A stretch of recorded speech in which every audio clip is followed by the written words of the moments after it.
Hello, we are Geeks Assembled, and Hello. we're heading towards Christmas on the Polar Express. Woo, woo.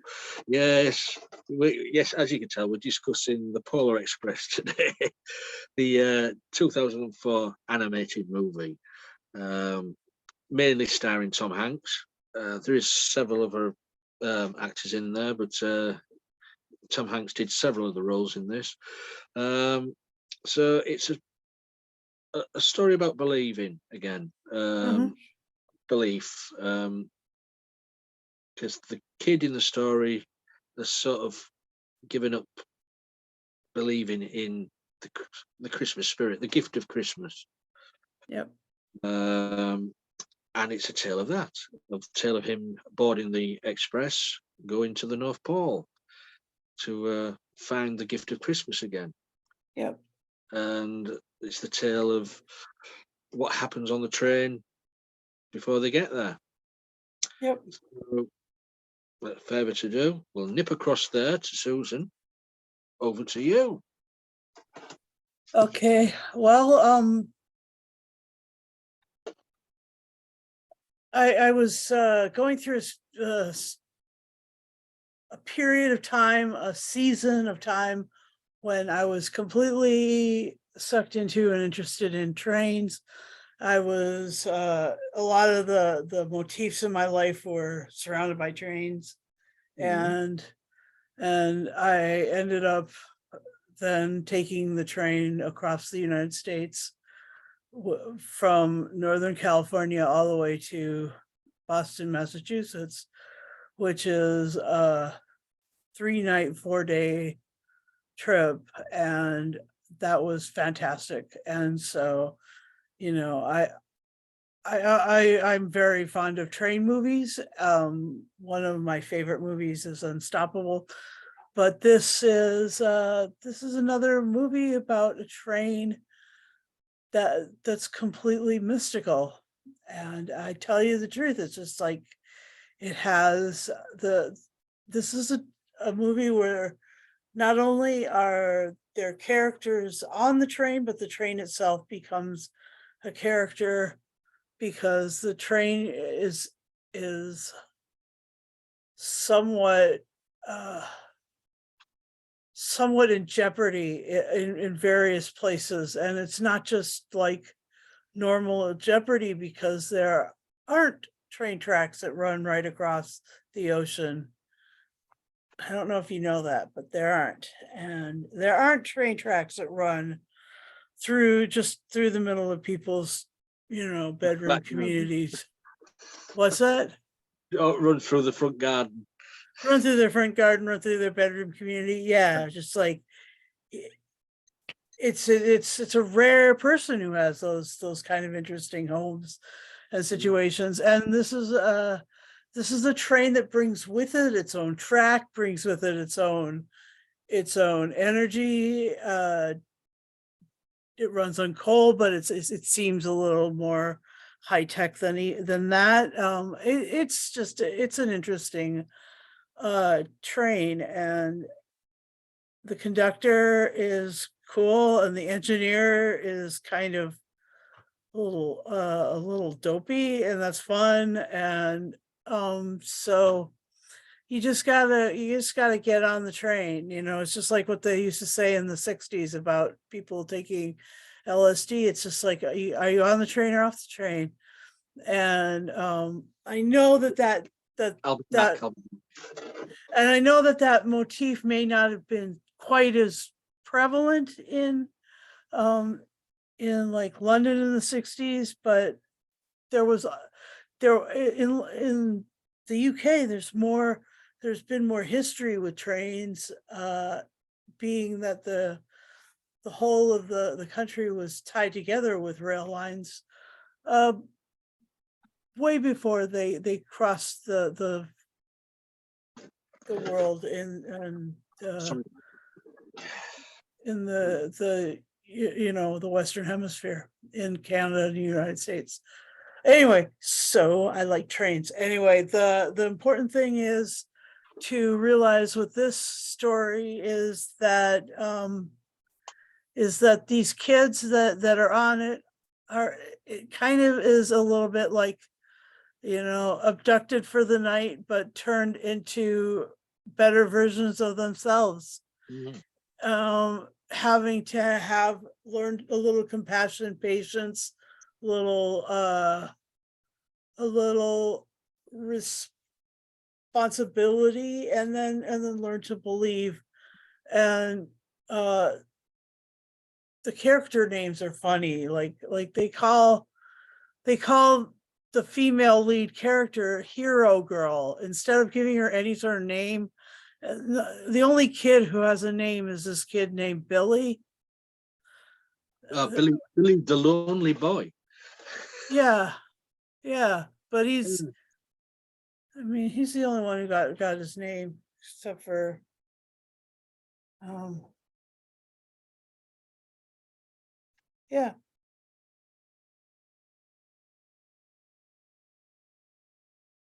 So I think that yeah, his sister's name, the sister's name is Leslie. I don't know.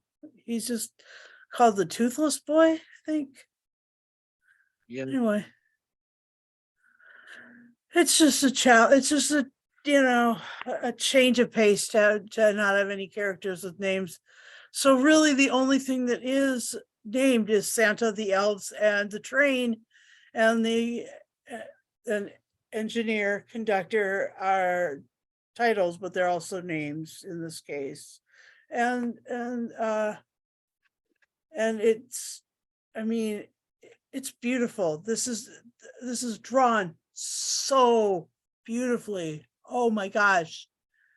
Like glorious imagery, just saturated, you know, beautiful countryside, beautiful imagery of the village at the North Pole, or the city at the North Pole, actually, because it's like 5-story buildings for elves, but there's still 5-story buildings. And I don't, it's a big city. Could be 100,000 people there, or it could be a million. I don't know. Again, the elves are pointy ears. Again, the elves are uh disambiguated, not or they are ambiguated, and they're not differentiated. They don't have not too much individuality, except for maybe one or two who were Maybe you know maybe Steven Tyler elf yeah, the Steven Tyler elf was great. rocking out at the end there. I know, that was great. And so that's the destination, is when you come to Boston and you have to listen to Steven Tyler elf. That's just the way it goes. So it's the music is beautiful. The songs are catchy, not as catchy as Frozen, but pretty damn catchy. And I don't know, I really liked it. So what do you think? Well, it is. It's a wonderful movie. The animation is a little bit dated now, Uh-huh. little, a little bit dated, but it doesn't take anything away from the enjoyment of the movie. Mm-hmm. It's I just like the story of these kids are. It's not finding redemption. It's finding their better selves. Yes. It's finding that belief again. Finding, as I said before, the gift of Christmas. Uh, It's a bit like traveling with the doctor. You end up being empowered, yeah, self-actuated, self-growth, it's. I mean, it's the.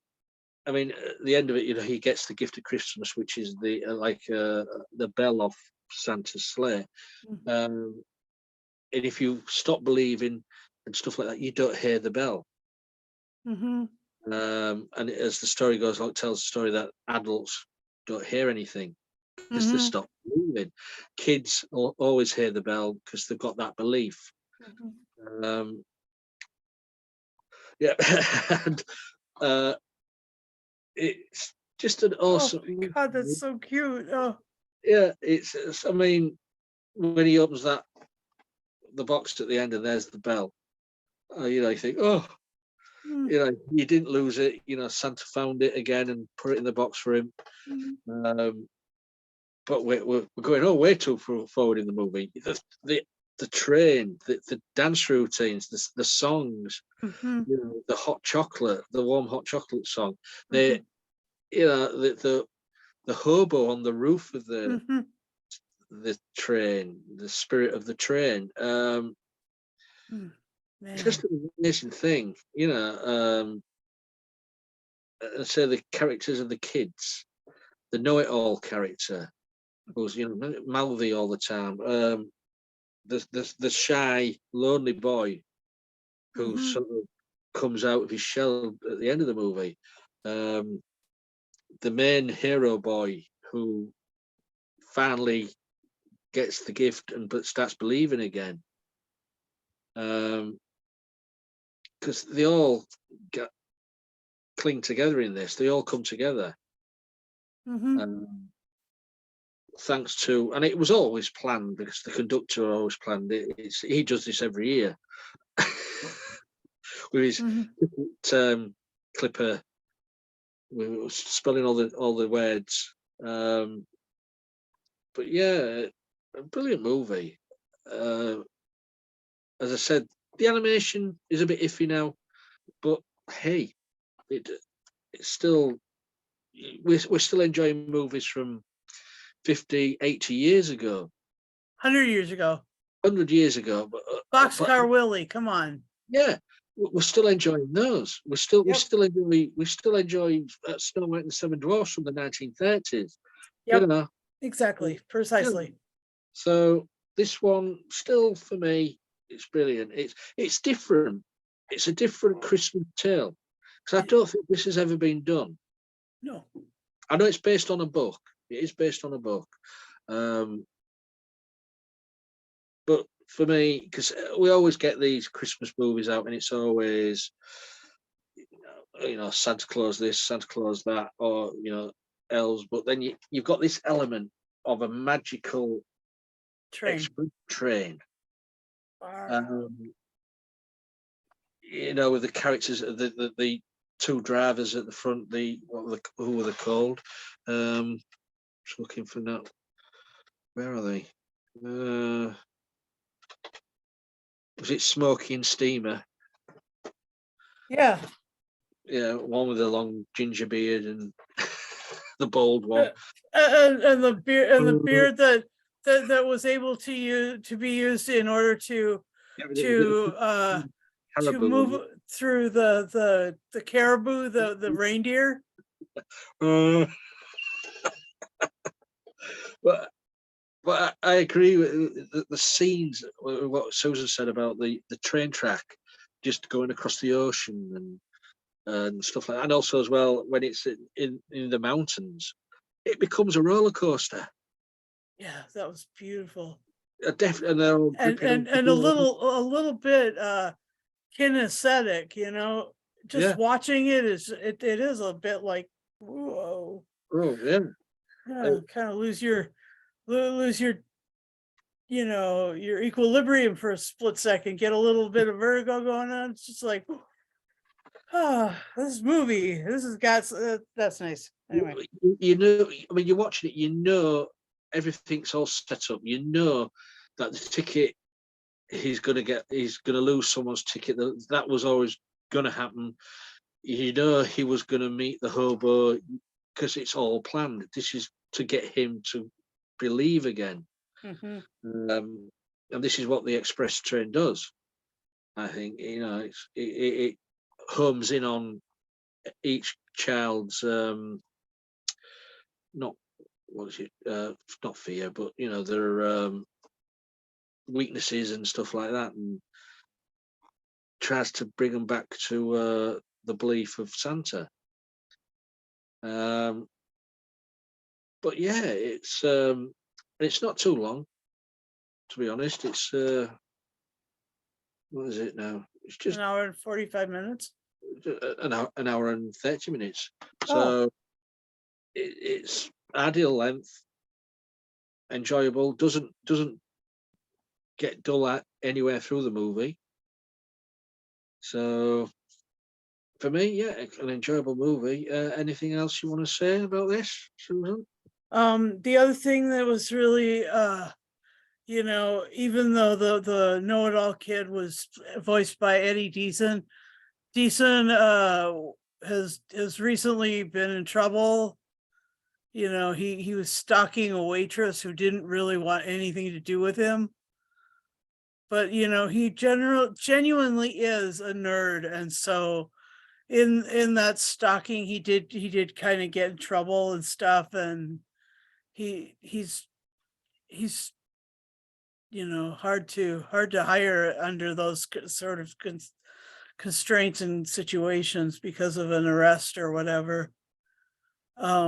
Yeah, so it's just different, that her response to him was on social media, and then he tried to respond to that, and anyway, that became like grounds for arrest or something. I don't know. Anyway,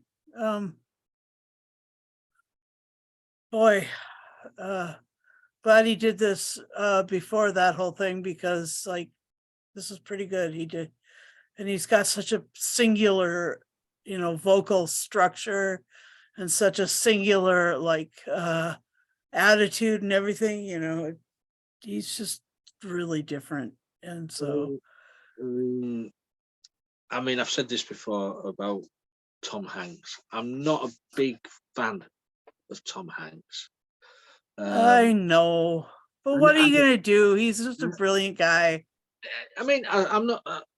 I don't know. I mean, he's mostly a lovely guy. He's brilliant actor, but I just don't know. Some of his movies don't always appeal to me. Okay. Um, it's just I don't know. I'm weird, but Yeah, you are. thanks. But I mean, he played the conductor in this, the hobo, Mhm. Santa Claus, the Ebenezer Scrooge puppet. I mean, that was a bit scary in that with all the puppets coming to life. Mhm. Um, I mean, he can put his hand to anything. I mean, he was, he's even singing in this, and Yeah, God, he's recently he's played a lot of iconic characters like Walt Disney in Saving Mr. Banks, and he played Mr. Rogers Mhm. in Beautiful Day in the Neighborhood. Yeah, I Or think won't maybe, you? No, it was called "Won't You Be My Neighbor" or something like that. I mean, I think my dislike for him began way back with Big, because I can't stand that movie. Uh, All right. I, Well, I think the don't hate, watch it anymore. no, I think the hate, well, not hate, my dislike of that movie I get carried, it. has carried over into the dislike of Tom Hanks.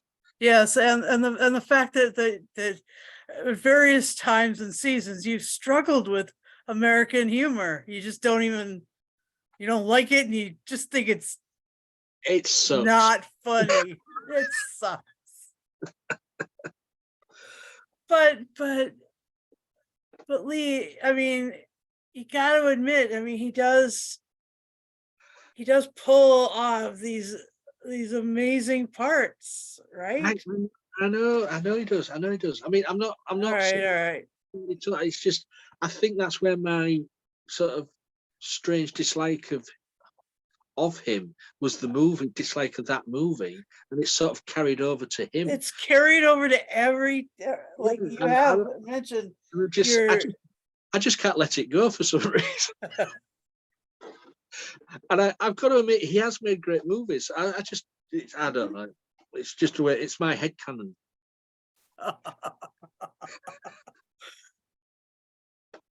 What is your headcanon? That Tom Hanks is out to get you? That if you learn to like him, you turn into a toadstool? What is the My head canon is that Tom Hanks just makes is an awful actor, and he makes awful movies. That's because I hated Big. So that is complete fiction. That is some warped headcanon.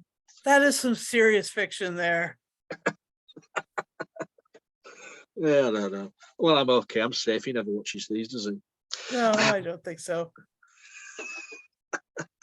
Anyway, I'm glad you saved it for the end also, because I mean, at least you can watch most of it.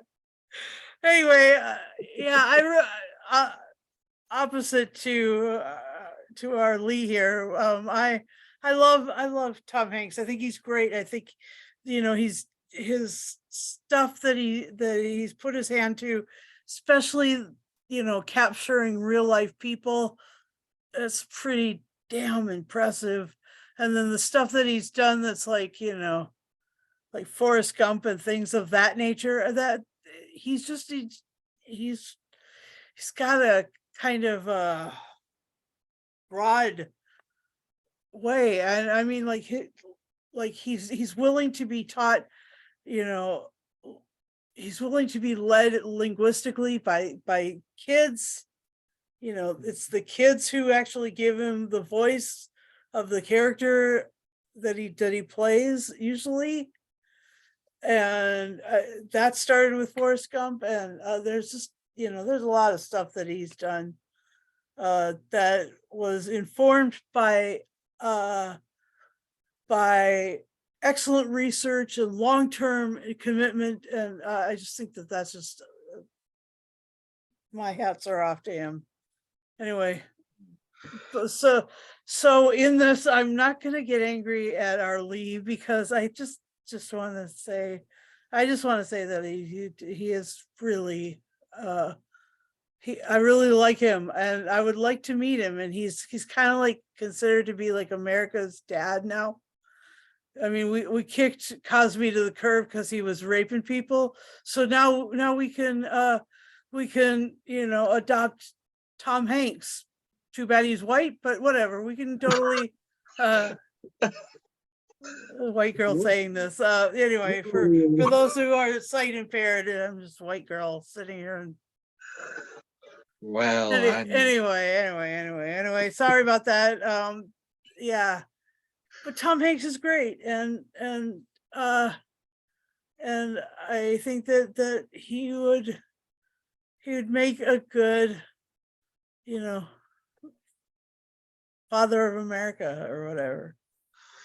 Well, I don't think that's ever going to happen. He may, before that happens, to become father of America, he's mostly going to get a knighthood from the UK. You never know. You never know. Honorary knighthood, what you Americans get often. I don't know. I don't know if Charles is too much of a fan of Tom Hanks. You gotta think though. See, Lee, you guys have different leadership now. Like Her Majesty, she would have done some of this stuff. The only thing that I think is expeditable with King Charles III is Tom Baker. I think that Tom Baker will finally get his knighthood, because I think that Charles is a fan of Tom Baker's. Well, don't know. We'll have to see, won't we? My fingers are crossed. It'd be a Christmas miracle. Yes. Merry Christmas. It would be a miracle if it happened. Yes. Yes. So anyway, back to the Polar Express. Oh, you have the DVD. Well done, you. The 2-disc edition. Yeah. Well done, you. Well done. I just rented it from Amazon, but yeah, good for you having that. Yeah. So anything else before we go to final say and score? No. Oh, I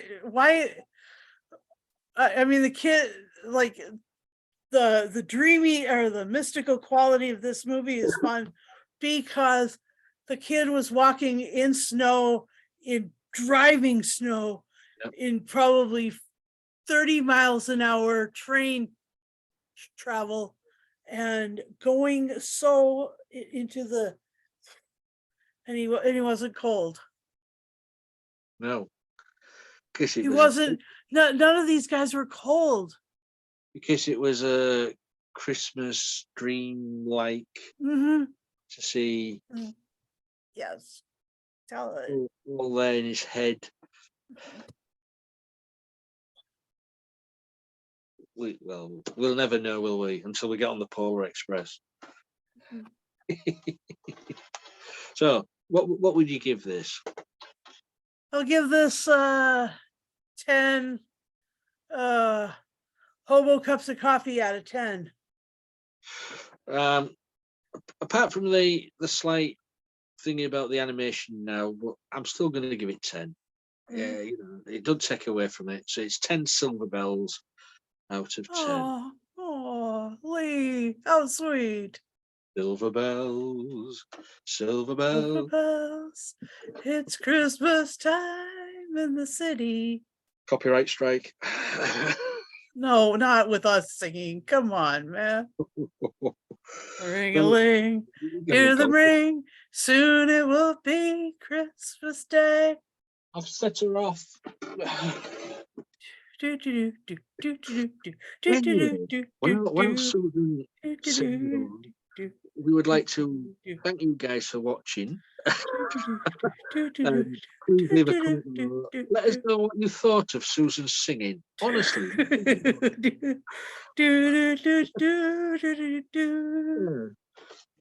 Euthanasia, I'm all for it. Ooh. Oh. Hmm. Put the stop for the singing. Hmm. But yeah. Great. Yes. See, that's it. I just had to say something like that. Mm. Silver bells have stopped. Carry